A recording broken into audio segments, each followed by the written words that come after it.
Olá, bom dia, boa tarde, boa noite. Meu nome é Ricardo Bulhões. A gente vai dar continuidade ao nosso conteúdo de direito contratual.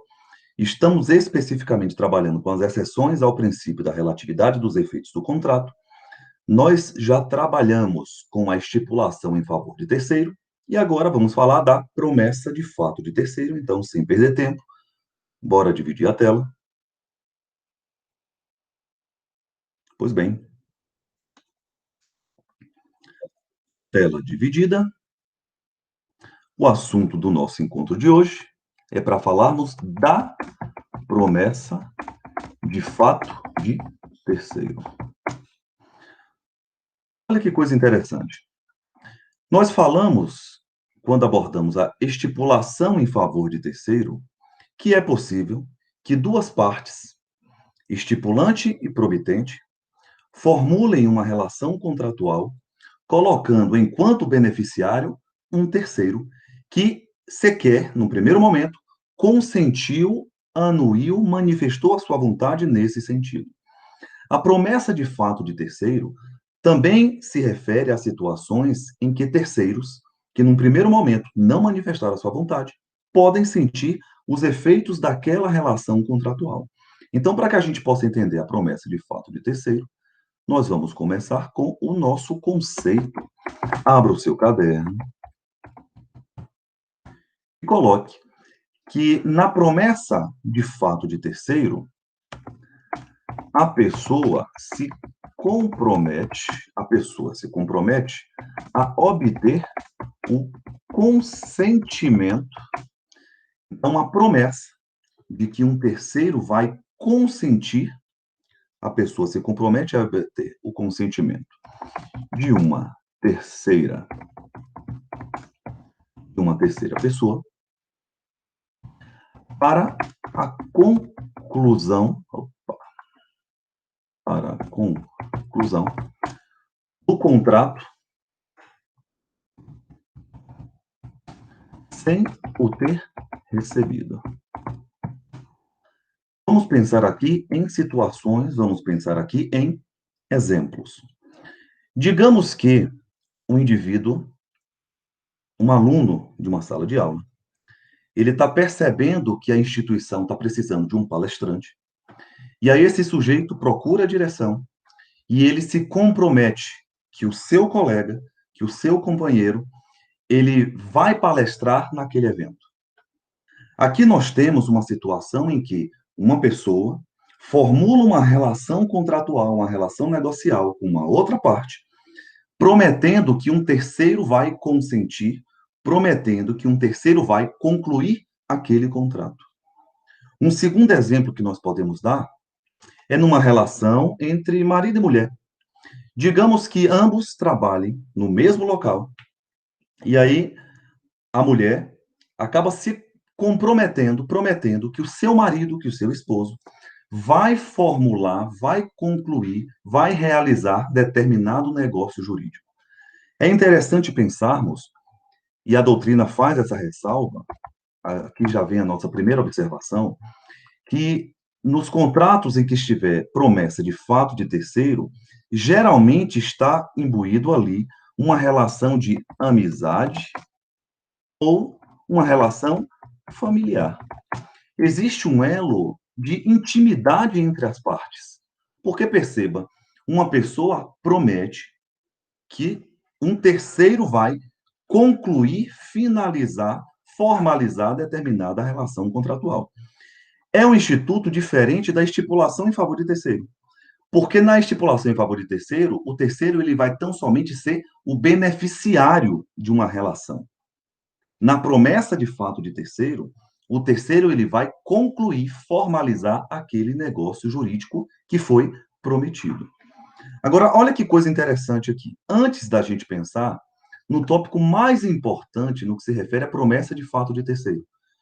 Porque a pergunta que deve ser feita em uma aula como essa é: qual é a responsabilidade?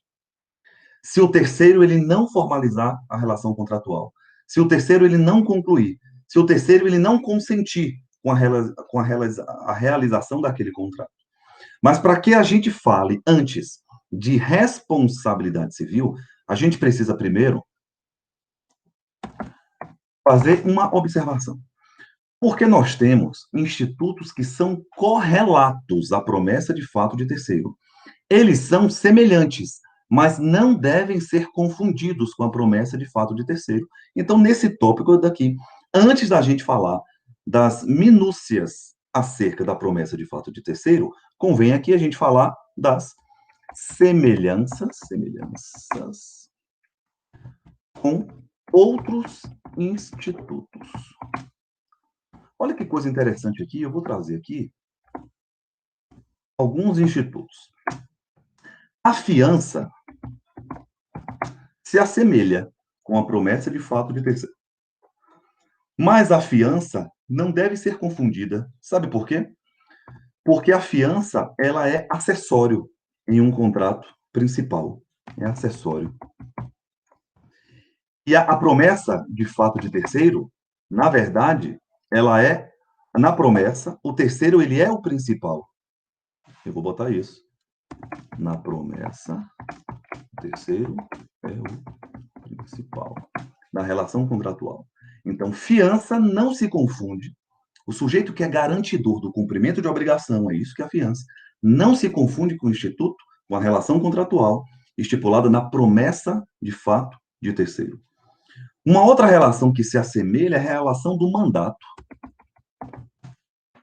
Quando a gente pensa na representação, o mandato não deve ser confundido com a promessa de fato de terceiro, porque é diferente. Porque na promessa de falta de terceiro é diferente de uma. Porque falta ali representação. Perfeito? Mandato, portanto, o Instituto da Representação não deve ser confundido com a promessa de fato de terceiro. São conteúdos que o mandato, principalmente, é conteúdo que já foi visto lá atrás, em Direito Civil 1, quando foi falado do Instituto da Representação, da diferenciação do núncio, né, quando se aborda negócios jurídicos. Um outro instituto que se assemelha também, e a doutrina ressalta isso, é o seguinte: a promessa de fato de terceiro não se confunde com gestão de negócios. Então, isso daqui é muitíssimo interessante. Por quê? Porque na gestão de negócios, você acaba se colocando na defesa de interesses, quando, na verdade, na promessa de fato de terceiro, não existe essa colocação de defesa de interesses. Um indivíduo simplesmente promete que outro vai cumprir a sua obrigação. Então, olha que coisa interessante. Nós estamos percebendo aqui o que não existia no primeiro Código Civil, no Código Civil de 1916. Esse princípio, na verdade, esse instituto, a promessa de fato de terceiro, é um instituto novo, presente no primeiro Código Civil, ele não existia. No Código Civil de 2002, ele já se faz presente em 2 artigos, tão somente, artigo 439, eu vou botar aqui, onde é que está no Código Civil de 2002? Artigo 439 e artigo 440 do Código Civil. A gente vai juntar, colacionar aqui, para que a gente possa trabalhar especificamente com a promessa de fato de terceiro. Perfeito? Bora lá. O Código Civil já está aberto. Você pode ver aqui comigo. A promessa de fato de terceiro, artigo 439 e artigo 440. A gente não vai, agora especificamente, ler o Código Civil. Não vai. E por que não vai? Porque mais importante do que está escrito aqui é que você compreenda o Instituto. Então, agora, eu vou formalizar aqui uma regra acerca de responsabilidade. E aí eu já vou abrir um outro tópico, falando sobre a assunção da obrigação. Por que assunção da obrigação?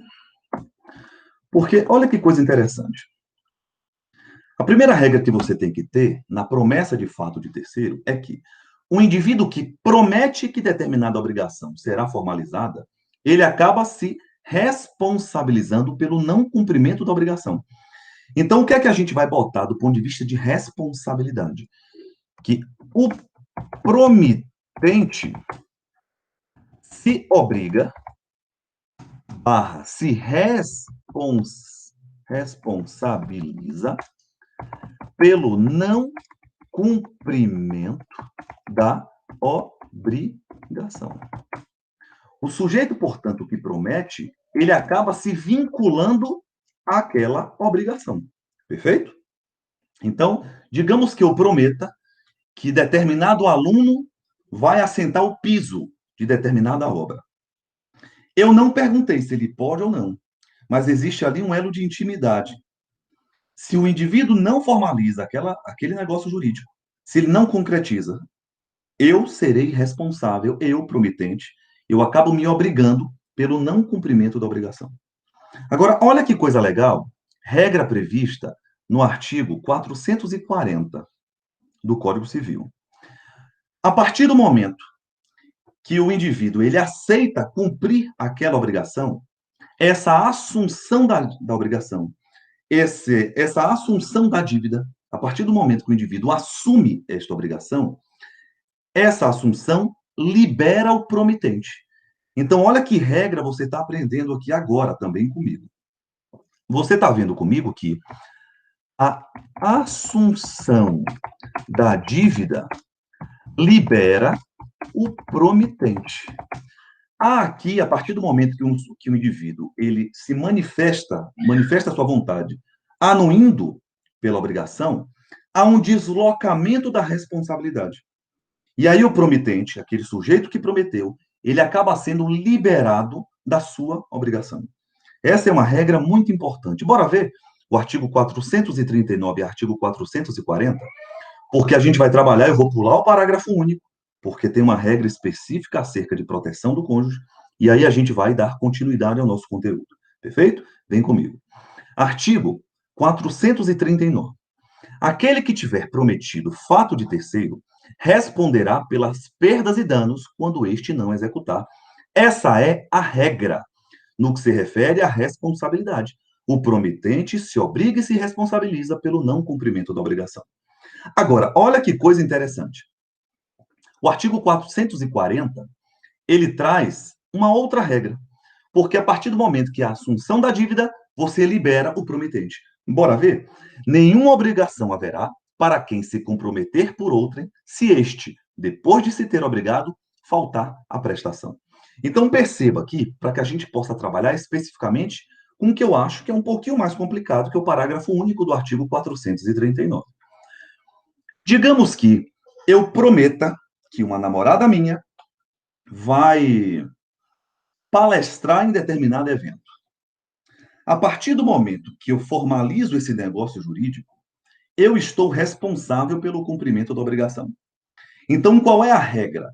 Se ela não vai palestrar, eu sou responsável pelo não cumprimento da obrigação. A minha responsabilidade ela é integral. Leia ali perdas e danos como responsabilidade integral. Agora, a partir do momento que ela chega e liga para o evento e fala assim, ó, eu aceito, a partir do momento que ela anui, ela nem precisa ter realizado. Porque quando ela assume esta obrigação, há um deslocamento da responsabilidade. Então, eu, promitente, acabo sendo liberado do meu dever obrigacional, da minha, na verdade, responsabilidade. Perfeito? Quem vai responder agora pelo não cumprimento da obrigação é o sujeito que assumiu a obrigação. Perfeito? A assunção da dívida libera o promitente, regra importantíssima. Agora, nós temos, e aqui eu acho muito legal, porque o legislador, aqui eu só estou pautando aqui na finalidade disso que eu vou falar aqui agora. O legislador ele foi muito sensível. E ele foi sensível por quê? Porque ele acabou trazendo no parágrafo único um sistema de proteção do cônjuge. Olha que coisa interessante que eu vou falar aqui agora para você. Por que sistema de proteção de cônjuge? Para eu responder sobre isso, eu vou fazer uma pergunta. Nós poderíamos ler, mas a gente só vai ler ao final. Fica mais adequado a gente ler compreendendo o que está lendo. Olha que coisa interessante, eu vou fazer uma pergunta aqui agora.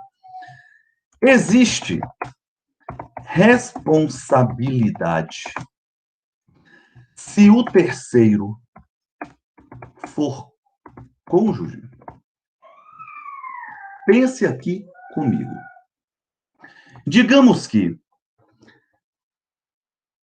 determinado indivíduo, ele promete que a sua esposa vai realizar determinado negócio jurídico, vai determinada obrigação.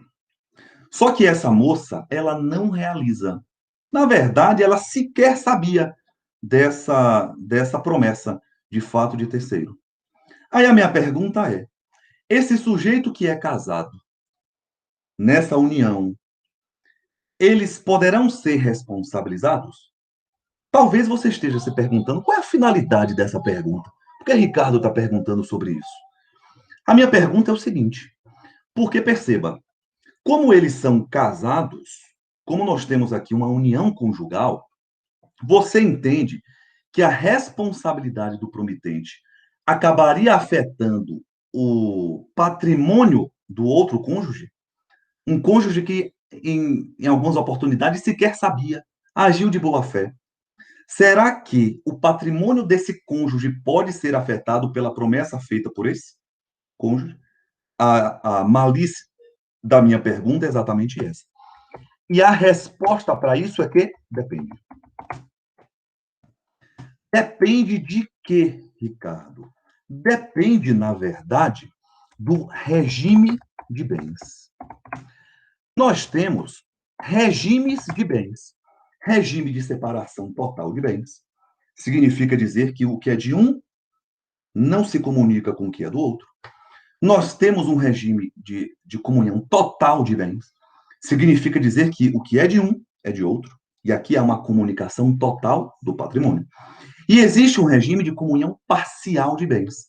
Significa dizer que tudo aquilo que foi adquirido na constância da união é dos dois.